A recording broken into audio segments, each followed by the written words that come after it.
is that we try to respond as quickly as we can. And so we tell every police department in America, if you have this, we are vets, and we will help you understand what evidence to keep, what to do.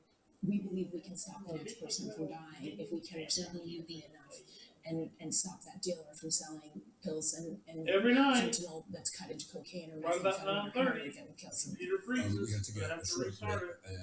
Administrator Milgram is going to stay with us, and our audience members have a chance to ask some questions when we come back. Also, had Senator Lindsey Graham who's going to join us on what lawmakers in both parties can do to strengthen the federal response to the crisis, and later a conversation with two people on the front lines, a doctor, a former doctor who lost nearly everything to addiction, but battled back and is helping others do the same.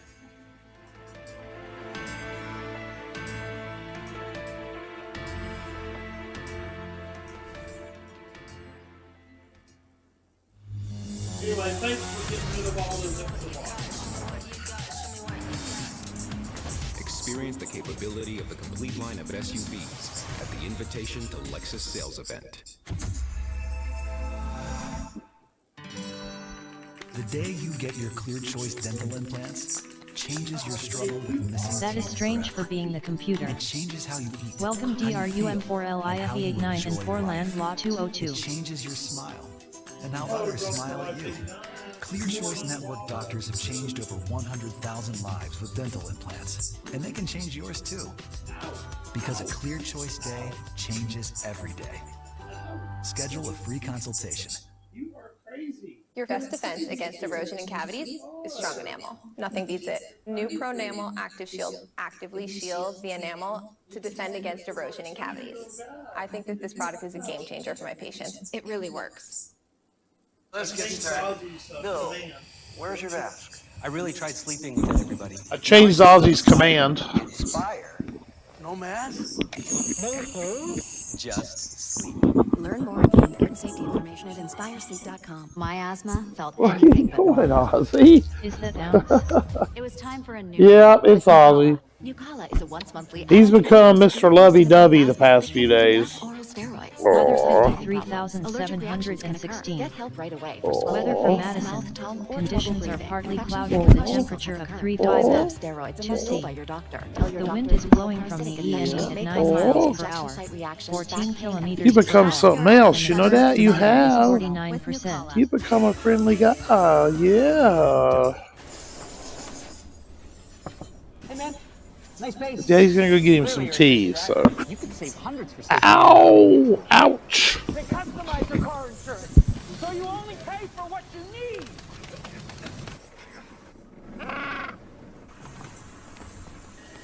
Woo! We gotta go again. Only pay for what you need. Where is my buddy? My relationship with my credit cards wasn't good. I got into debt in college, and no matter how much I paid, it followed me everywhere. Between the high interest, the fees, felt trapped. So I broke up with my credit card debt and consolidated it into a low-rate personal loan from SoFi. I finally feel like a grown-up. Break up with bad credit card debt. Get a personal loan with no fees, I'm here. low fixed rates, and borrow up to $100K. Go to SoFi.com to view your rate. SoFi, get your money right. See, man.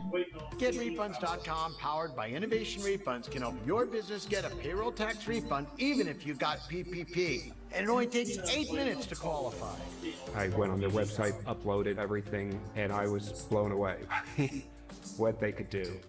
GetRefunds.com has helped businesses get over $1 billion, and we can help your business too.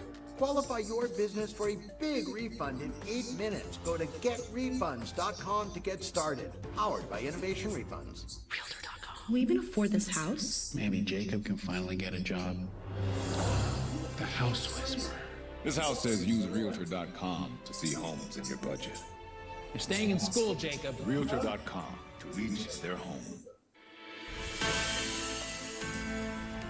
And welcome back to our CNN Town Hall on the fentanyl crisis. The federal helpline number you see there on the screen, 1-800-662-HELP or 4357-1-800-662-HELP. We're back talking tonight with DEA Administrator Ann Milgram and taking questions now from our audience. I want to introduce our audience to Bree O'Connor. Bree lost her nephew when he thought he was purchasing oxycodone. It turned out to be fentanyl. he found a dealer on The most Snapchat. common reason I'm so that sorry cats bite their for your owners loss. isn't that they have an What is aggressive your cat. question, Fran? It's because they How are trying do to we play. address the issue While of, sharp teeth or dealers claws may using not feel platforms very like playful to you, Snapchat to hunting find behavior and equals sell play to their behavior for customers? your kitty. And actually, before This you answer means that, stalking, I do just want, because we pouncing, mentioned biting, Snapchat before, and kicking. I just want to point out, we reached out to Snapchat, who sent us a statement that said, we're committed to doing our part to fight the national fentanyl poisoning crisis, which includes using cutting-edge technology to help us proactively find and shut down drug dealers' accounts. So Bree, I'm so sorry for your loss. And you raise a question that we are asking every single day. Anderson showed the Faces of Fentanyl wall in DEA headquarters before. And if you and I walked along that wall, I could show you the faces of Americans who've died from Snapchat, buying a pill on Snapchat, from Instagram, from Facebook Marketplace, and on and on. And it is absolutely devastating. The social media companies, in my Places view, a are kick not me doing sign on nearly Camille's enough back. to stop the harm. We have seen that there are ways that they can take action. In the past, they had stopped terrorism videos. We've seen changes that have come LOL. in things like human trafficking through congressional laws. What they have not been willing to do up until this point in time, in my view, is take responsibility for what their sites are, what's happening on their sites every day. So to just address what Snapchat has said, we know that's not accurate. We are all over social media. We're doing investigations of cases that come from social media, and we routinely are finding posts that are on all of the social media platforms for days, for weeks, for months, and it is unacceptable. I believe there has to be greater accountability. I believe that, you know, even think about what you just said, that they're telling us that they're doing everything they can. Right. They said they are committed to doing everything they can in the fight, and they're using cutting-edge technology to help us proactively find and shut down drugs. And they won't show us that technology, right? They won't let outside experts come in. They will not, at this point, allow auditors or others who could actually help them https://prnt.sc/iq9jpn9mbe41. 107,735 Americans live lost between August of 2021 and August of 2022. Whatever they're doing is not enough. This is Janine Williamson. Her stepson, Jeremiah Robertson, died last October. He took what he thought was a Percocet, which was laced with a deadly dose of fentanyl. Ms. Williamson, you and I talked beforehand. I'm so sorry for your loss. Thank you so much. I have a two-part question. I would like to know, what kind of training are we going to give first responders who interface with someone who's had an overdose? And then what type of follow-up are we going to give to ensure that people who overdose can be connected with care? Yes, so I'm so sorry for your loss as well.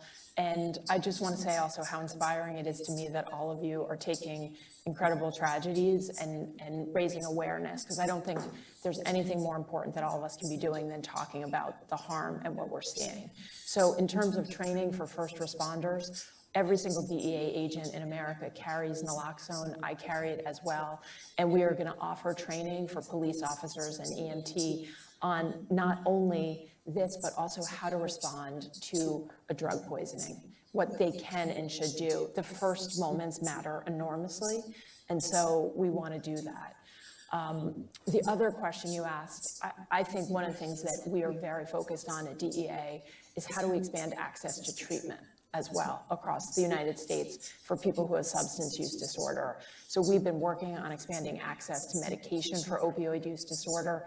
There's a recent bill that Congress passed, the president signed, that removed barriers to treatment. So we've now gone from about 200,000 medical practitioners being able to prescribe this life-saving care to every single medical practitioner in the United States. So we have to keep working on it, but it is a vital part of what we can do and how we have to make sure everyone is aware of the harms and what we can do to help. Thank you for your question. This is Danielle Ampot. She's a professor of epidemiology. She's worked with people who use drugs for more than 2 decades. She's also the deputy director of the Center for Drug Use and HIV Research and the vice dean for academic affairs at New York University School of Global Public Health. What's your question? Good evening. Thank you. You do a lot there. That's a very long title. It's a long day. In light of the documented success of overdose prevention centers in reducing overdose deaths, what steps is the DEA taking to support the establishment of OPCs as a harm reduction strategy in communities across the United States? Thank you for that question. We have 3 top priorities at DEA right now. The first is to defeat the 2 cartels that we believe are responsible for the unprecedented and catastrophic loss of life. The second is to raise public awareness. And the third is to do everything we can to expand access to treatment so that every American who needs treatment can have it. There is no question at this moment in time that everything, and this is a whole of government approach, so we have partners at Health and Human Services. We work with them every single day at Veterans Affairs. Everyone in the US government has to work and do what they can to make sure that we are getting Americans what they need at this devastating time. And we also have to understand that this is different than, as much respect as I have for the work that you've been doing for all these years, and I admire it so greatly. I believe that we are in the same situation in some ways, but also in very different ways, where what we are now seeing is many people are taking drugs that they don't even know they're taking as well. Frank, so you can remove Stygian _sticks from your regulars list. That is a bot that hadn't quite cleared the chat list when you added That's it. the thing, people don't know their Okay. I mean, as somebody who's a new parent, I've got a couple of years on this, but, my oldest is 3 and the youngest is 1, but that they can be in college and somebody hands them some pill that they think is something like a Xanax that's a prescription pill, and it kills them. I mean, it's stunning. Yeah, I mean, that is what we see the cartels doing, is being deliberate and calculated with their treachery and their lies. They are making these pills to look exactly like a Percocet, exactly like an Oxy or an Adderall or Oxycontin, or they're hiding fentanyl in drugs that Americans may be buying, like cocaine or methamphetamine or heroin. And what's happening is people are dying at these catastrophic and unprecedented rates, and they're doing it, we believe, to drive addiction. And they're doing it because the more people who are buying, the more money they make. And so this is a threat unlike any we have seen before. And so we need to bring every single tool we have in the government, whether it's public health or it's enforcement or it's expanding the Apparently I never added that one. We have to be doing everything to save lives. I want to introduce David Frank. He's a medical sociologist who studies opioid use and treatment at New York University and has been on a long-term methadone maintenance treatment. You've got a question for Ann. Yes, thank you. Drug checking programs that can test for levels of fentanyl and other adulterants are such a common sense and evidence-based strategy to reduce overdose. Why aren't we doing more with them? And sorry, before you answer, I just want to show some video of what Mr. Frank is talking about, at least one example of it. This is testing strips that can measure if fentanyl is found in any drugs that have been purchased. Does that actually work? Fentanyl is nasty shit. The Health and Human Services folks are the experts on this. What I yes. can see is that it does work, but we also have to be very careful when it comes to something like pills, because you were talking before about the amount of fentanyl that's deadly. It's the amount that could be on the tip of a pencil. There is no way to just scrape off a piece of a pill and use a fentanyl test strip and know that that pill is safe. So you can't just rub a little bit of the pill. You cannot. You would have to crush the whole pill. So you have to crush the pill and dissolve it in water. Yes, essentially. But wouldn't that then nullify the? I mean, would somebody who wants to use that pill do that? Yes. So while these are important parts of the conversation to have when it comes to fake pills, and again we see 57 million of them, fake fentanyl pills last year, it would not be something where we could tell you with a fentanyl test strip whether or not. Fentanyl's so bad, I really think we should consider the death penalty for anybody caught smuggling it across borders. And any ship that brings it in on our ports should be blown up. Like that wasn't given to you personally by your doctor is not safe. That's what I think about fentanyl. And Milgram, I appreciate your time. We are going to get more questions in a moment. Coming up, Republican Senator Lindsey Graham is going to join us to discuss what Congress. And I say the ship's blown up because a large part of it does come into our country via our normal ports in ships. And if companies knew that their ship was going to be totally annihilated and everything on it, if any was found there, that would be a motivator for companies to police their cargo. Let's talk about real answers. Even when you disagree with people, if you stand for something, they have great appreciation for that. Every reporter in Washington wants to know, are you going to extend the debt ceiling? That's a very good question. CNN This Morning, tomorrow at 6 Eastern. The pepperoni on Panera's new toasted baguette is sliced a little thicker to hold more flavor. So when fresh mozzarella melts over it, that detail will be big. New toasted baguettes. Cater your next event with Panera. Nigerian. I got a lot of it from you. The more you learn, the more you want to know, and then it just fuels that fire. It filled my soul, to be honest. Explore your family story at Ancestry.com. When it comes to reducing sugar in your family's diet, the more choices, the better. That's why America's beverage companies are working together to deliver more great-tasting options with less sugar or no sugar at all. In fact, today, nearly 60% of beverages sold contain 0 sugar. Different sizes? Check. Clear calorie labels? Just check. With so many options, it's easier than ever to find a balance that's right for you. More choices? Less sugar. BalanceUS.org. Did you ever stress about us having 3 kids? No. I was always part of the plan. 3 kids? This is never part of the plan. These kids order the lobster mac and cheese. What if she wants to play golf? We're gonna have to outlaw golf. Absolutely no golf in this house. Not under my roof. Since we started working with Empower, all of our financial questions have been answered, so we don't have to worry. So you never... Nope, always part of the plan. Join 17 million people and take control of your financial future to empower what's next. Parents Start sue today at after toddler empower.com. dies from fentanyl at Florida does it mean to vacation be rental. The ever girl's better? parents say in suit It's that your the rental customers company getting what failed they to clean the ordered home when they properly expected. after prior tenants used the Discover drug how during a Ryder party e-commerce there. makes your customers' experience ever better. Understandable.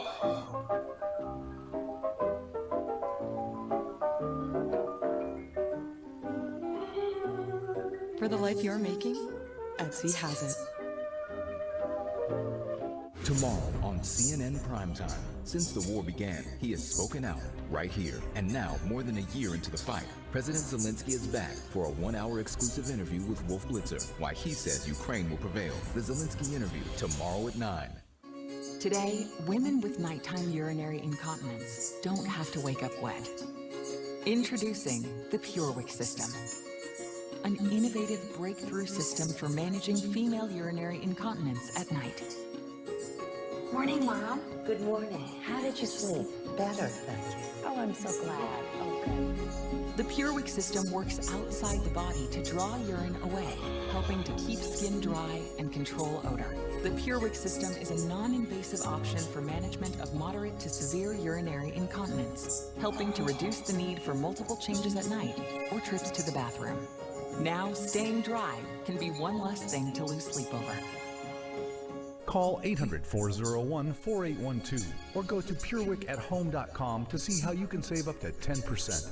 So call 800-401-4812 or go to PureWickAtHome.com. I'm Alex Marquardt in Vuhledar in eastern Ukraine, and this is CNN.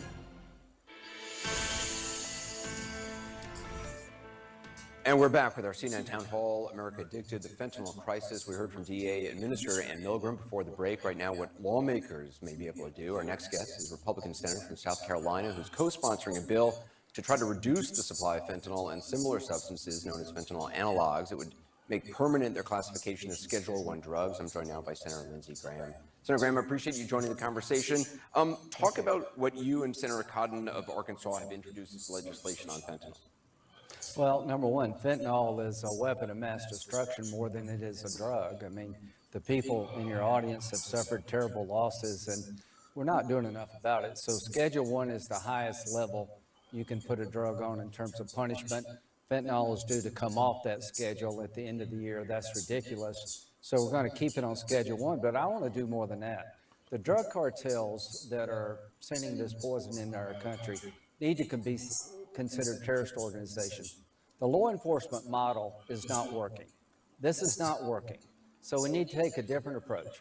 Let's call these drug cartels terrorists because they're terrorizing America and go after them with a different model. What does that model look like to you? And Milgram for the DA was talking about saying that's what they're doing, except not just trying to chop the head off like with El Chapo, put him in prison because now his son's running it, but go after the whole networks, their lawyers, their businesses, their phony corporations.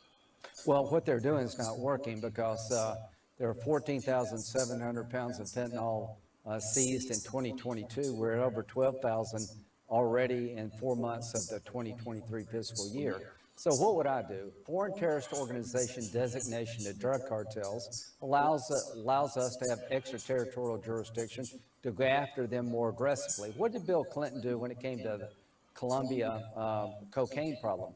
He sent the U.S. military to the country of Colombia to actually get involved in eradicating the cocaine dealers in Colombia to stop the flow in the United States. So what would I propose? That we make drug cartels foreign terrorist organizations, and we use military force, if necessary, to stop their poisoning of America, blow their labs up. In terms of actually drugs coming in, it seems like they are coming in through the border checkpoints, particularly that's where they're being seized most, commercial vehicles, a lot of Americans actually even bringing them in for the drug cartels, drones, any possible way, DHL, FedEx. How do you stop that? I mean, even if you kill a lot of cartel leaders or, seize them, it seems like there's an endless supply of these cartels. Well, the cost of doing business when it comes to fentanyl needs to go up. We need stiffer punishments. FTO designation would allow us to put these people in jail longer and allow us to go after the networks all over the world. But if you blow up a couple of these labs and kill the drug dealers, they'd have a hard time getting somebody else to come in and open up a new lab. So what did Clinton do? He sent the American military as advisors to help the Colombia military to get on the ground, to hit it at its source. You're never going to win this game at the border. You need to tell Mexico you're harboring drug cartels, you're giving them safe havens, they're terrorizing Americans. They kidnapped 4 Americans, 3 of them from South Carolina, killed 2 of them today. Enough is enough. So let's use every tool in the toolbox to go after them at their source. Anything to do on China and the precursor chemicals? Because China's now not cooperating. Absolutely. So let's look at it this way. What's the likelihood that the Communist Chinese Party is unaware of the fact that they have fentanyl precursor drug factories in China and they don't know it? 0. So let's get tough on Mexico. Let's start using the military like we did in Colombia regarding fentanyl. Start blowing up some of these labs and put these people in jail longer and tell China that you are part of the problem and hold them accountable and start looking at these organizations in China as foreign terrorist organizations. Let's up the game against everybody involved in the fentanyl business from China to Mexico and make the cost of doing business higher. We've got some questions from people in the room tonight. First is Fiona Farine. Her only son Cameron died in his bedroom of fentanyl poisoning in March of 2018 after taking a pill he thought was OxyContin. Fiona, what's your question for the senator? Good evening, Senator Graham. How do we begin national education as early as possible in all schools and with messaging, and encourage medical providers to discuss it with young patients and their parents during wellness checks? Count me in for making this, using the Department of Education to provide information to local schools from whatever age level is appropriate to let kids know, do not take a pill from a stranger. Because, the people in the audience have lost loved ones who were basically tricked. They were given A and it wound up having fentanyl in it and they're dead. Young people experiment. That's just part of life. These drug cartels are really terrorists. So count me in on educating young people as to what not to do. Count me in on beefing up border security. But the one thing I'm trying to stress to the audience tonight, that's not enough. We got to go after them where they live and where they reside in Mexico. Urge the Mexican government to be a better partner. And if they won't be a better partner, start taking matters into their own hands. Senator, I want to introduce you to Nora Medalnik. Her son Benjamin died of fentanyl poisoning in May of 2020. He was 28 years old. Nora, I'm so sorry for your loss. Thank you for being here. What's your question for the senator? He was my only child. Senator, there are only two categories of parents of young adults in this country right now. One, like me, is devastated. And don't be fooled by how we appear. We go to bed every night hoping we won't wake up in the morning. The other is terrified they will become like me. I support making the illicit fentanyl ban permanent to empower our enforcement community. But we need national outreach on a scale we have not seen before, with funding and direction for the states to take action if we are to get ahead of this thing. What is being done stateside? You know, in my state, the governor is trying to up our game. We had a seizure in Rock Hill, South Carolina, of enough fentanyl to kill everybody in South Carolina. So to everybody in the audience, we're letting you down. I mean, we talk about this all night. Our laws are not working. The law enforcement model is not working. The interdiction at the border is not working. Let's try something new. Count me in for education, more Narcan, finding out, treating people quicker. All right, I want to watch a movie, an old one with Vincent Price in it.